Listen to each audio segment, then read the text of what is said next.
Halo bosku, kembali lagi di channel Era Mobile. Jadi di video kali ini kita masih bersama dengan Redmi Pad Pro ya, pad terbaru keluaran Xiaomi. Jadi untuk Redmi Pad Pro ini masuknya di kelas mid-range ya, di atas Redmi Pad SE dan Redmi Pad. Dan di sini kita bakalan bahas kelebihan dan kekurangannya. Kira-kira menurut kalian lebih banyak poin kelebihan atau kekurangannya nih? Jadi di poin kelebihan yang pertama, itu menurut saya dari segi layarnya ya lah. Jelas di sini untuk ukuran layarnya dia punya layar yang super luas di 12 inci dan punya resolusi yang tinggi ya di 2,5K display, walaupun sayangnya masih disupport dengan panel IPS ya untuk layarnya. Terus untuk poin kelebihan yang kedua itu dari segi mesinnya menurut saya. Di sini untuk chipsetnya sendiri, si Redmi Pad Pro ini dia sudah menggunakan chipset Snapdragon 7S generasi 2 ya. Jadi kalau dites itu skor Antutunya kisaran 598 ribuan. Dan untuk main game tentunya udah support banget di Redmi Pad Pro ini. Kalau kalian main game sejenis Genshin Impact, itu udah aman banget ya dimainkan di Redmi Pad Pro ini. Terus di poin kelebihan yang ketiga, menurut saya itu dia sudah mendukung penggunaan keyboard dan stylus. Jadi buat kalian yang lagi mau ngerjain hal-hal produktif yang biasa ngerjain di laptop itu bisa di switch pekerjaannya pindah ke pad aja, karena di sini dia udah support stylus dan keyboard juga. Jadi buat ngetik ataupun buat kalian yang ilustrator itu sering kemana-mana bawa pad ini, itu bisa langsung bikin sketsa ilustrasinya ya di luar, karena di luar pasti menemukan banyak ide kan.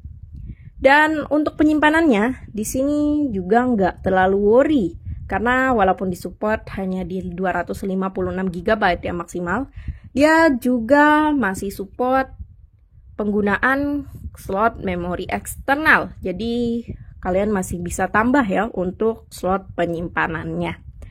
Terus di kelebihan yang keempat, itu menurut saya dari segi baterainya lah. Karena si Redmi Pad SE ini sudah memiliki baterai sebesar 10.000 mAh. Jadi untuk menjalankan aktivitas-aktivitas di Redmi Pad Pro ini dengan ukuran layar yang segede 12 inci ini udah aman banget dan tahan lama ya penggunaannya dengan baterai 10.000 mAh. Terus di poin kelebihan yang terakhir, yang kelima, itu menurut saya dari segi desain. Di sini untuk desainnya dia simple, gak banyak apa-apanya gitu. Di sini terdapat dua buah kamera, bulatan kamera, dan di sini terdapat bacaan Redmi-nya dan bagian belakangnya juga polos aja. Dan bahannya juga terlihat solid ya, karena sudah menggunakan bahan aluminium di bagian backdoor dan frame-framenya.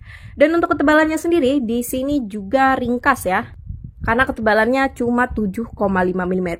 Dan untuk bobotnya sendiri ini masih aman banget ya buat dibawa ke dalam tote bag ataupun tas ransel kalian, karena ini cuma 500 gram ya untuk bobotnya.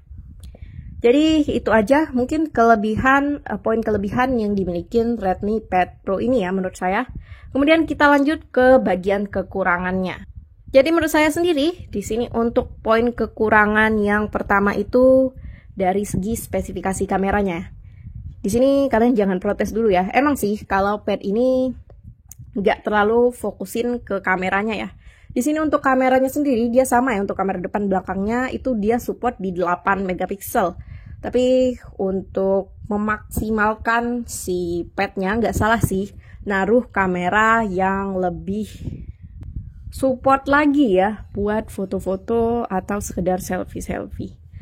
Terus di sini poin kelebihan kekurangan yang kedua itu menurut saya udah saya jelasin sih. Karena dari panelnya ini, panel layarnya ini masih menggunakan IPS LCD ya sayangnya. Padahal untuk refresh rate-nya di sini dia udah support banget, untuk kelancaran layarnya ini udah lumayan maksimal di 120 Hz, dan untuk tampilan gambarnya sendiri juga sudah disupport Dolby Vision. Tapi sayangnya penggunaan panel IPS LCD ini bikin kualitas gambarnya kurang maksimal tentunya dibandingkan penggunaan layar AMOLED ya. Terus di poin kelebihan yang ketiga itu menurut saya dari pengisian dayanya. Jadi Kalau saya bayangin ya, untuk ngecas 10.000 mAh ini, dengan kecepatan pengecasan si Redmi Pad Pro ini hanya 33 watt. Jadi lumayan lama sih nunggunya buat ngecas baterai sebesar itu. Padahal handphone aja yang baterainya kisaran 5.000 mAh punya kecepatan pengecasan yang lebih ngebut ya dibandingkan Redmi Pad Pro ini dengan ukuran baterai yang super besar. Terus di poin kekurangan yang terakhir nih, menurut saya itu dari konektivitas jaringannya. Karena di sini dia hanya support only WiFi ya, nggak ada pilihan nih buat kalian yang mau pakai kartu. Jadi dia hanya ngeluarin produk Redmi Pad Pro ini cuma varian yang only WiFi.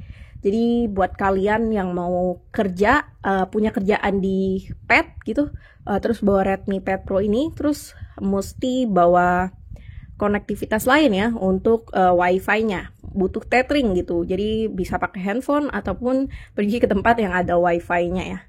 Jadi gitu sih bosku, menurutku si kelebihan dan kekurangan dari Redmi Pad Pro ini. Menurut kalian gimana? Tulis pendapat kalian di kolom komentar, dan jangan lupa like and subscribe video dan channel ini.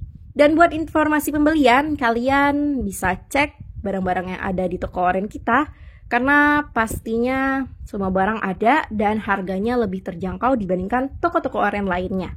Terima kasih bosku, dadah, sampai berjumpa di video selanjutnya.